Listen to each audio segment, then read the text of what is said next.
सावधान नहले हेबे हैरान। सठिक भाव में पानी पीले जीवन रे केबे भी हेबनी रोग। छिड़ा होई पानी पीले पेटरे हो जाए विष समान। एही नियम मानि पानी पियंतु, गोटे सप्ताह रे लाभ देखंतु। जो पानी जीवन दे पारे से पानी पुणी जीवन भी नहीं पारे। मनुष्य हेउ कि पशु पक्षी जीवन रे बंची रहिबा पई पानी शरीर पई निहाती भाव में आवश्यक।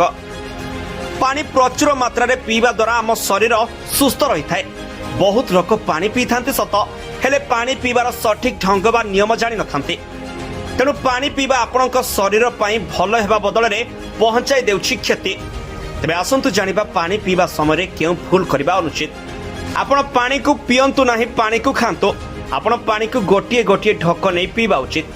पानी को आपण पार्टी रे नहीं प्रथमे 2 रु 3 सेकेंड पार्टी भितरे बुलांतु, एहा परे पी जांतु। आपण एपरि करबा द्वारा आपणक पार्टी रु बाहरुतिबा लाळ पानी सह आपणक पेट को जाय थाए, जहा कि हजम पई सहायता करिथाए। आपण पिउथिबा पानी रो तापमात्रा साधारण रहिबा उचित। अधिक गरम किंबा अधिक ठंडा पानी पीवा आपणक शरीर पई होइथाए क्षतिकारक। जदि ग्रीष्म ऋतु होइछि आ ठंडा पानी पीवा पई इच्छा हेउछि, तबे आपण पानी को माटी पात्र रे रखि ठंडा पानी पी परिबे। खाइबा समय खाइबा पूर्व एवं खाइबा परे संगे संगे पानी पीवा अनुचित। खाइबार 1 घंटा पूर्व एवं खाइबा 1 घंटा परे आपण पानी पीवा उचित। आपण माटीर बोतल एवं ग्लास रो बोतल रे पानी रखिबा उचित, किंतु प्लास्टिक बोतल रु पानी पीवा हानिकारक होइताए। आपण चाहिले एक माटी पात्र रे पीवा पानी रखि ता मुहरे एक सफा कपड़ा गुड़ाई दियंतु एवं एहाकु नै आपण खरारे 8 घंटा रखंतु। आ एहा परे आपण खरारु आनी ताहाकु माटी पात्र रे भर्ती करि दियंतु।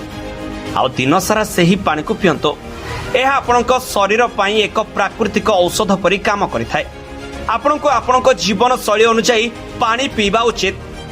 जदि आपणक यूरिन पूरा गाढ़ हलदिया होछि, तेबे आपणक शरीर रे ठीक भाव में पानी नाही, तेणु आपणको प्रचुर पानी पीवा उचित।